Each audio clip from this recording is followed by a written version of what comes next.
Vous est-il déjà arrivé dans toute votre vie de ne jamais être en colère et de toujours être zen et de faire ce qui avait besoin d'être fait? Pas moi! Ça m'est déjà arrivé d'être en colère. Tout le monde que je connais, ça leur est arrivé. Donc, si ça vous est déjà arrivé, c'est normal. Souvent, la colère, ça vient d'un état où il y a une différence, il y a un décalage entre ce qu'on voudrait, les idéaux qu'on a, et puis l'endroit où on se trouve. Que ce soit par rapport à nous ou encore par rapport à quelqu'un d'autre.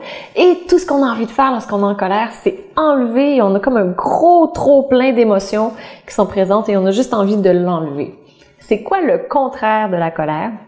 Le contraire de la colère, c'est le fait de canaliser notre énergie, la concentration, amener les choses là où on veut les avoir, et par la suite, l'effort joyeux, donc de faire les choses qu'on a besoin de faire pour pouvoir rectifier la situation, que ce soit en discutant, que ce soit en disant à l'autre personne, ça me convient pas, et de dire non à l'autre pour apprendre à se dire oui. Donc, au lieu d'exploser comme ça, comment je fais pour canaliser mon énergie et que ça devienne une énergie qui est productive?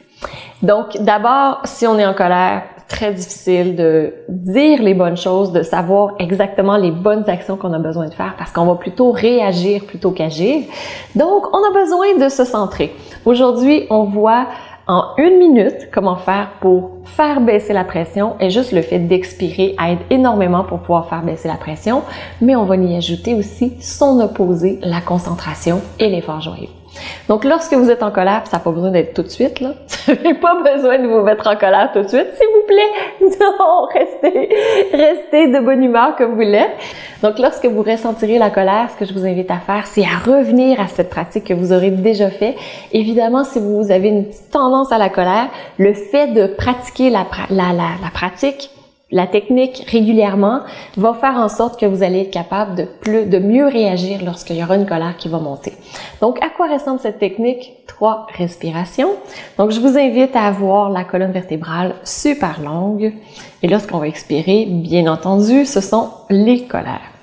Donc, ce que je vous invite à faire, c'est tout d'abord à inspirer la concentration, l'effort joyeux.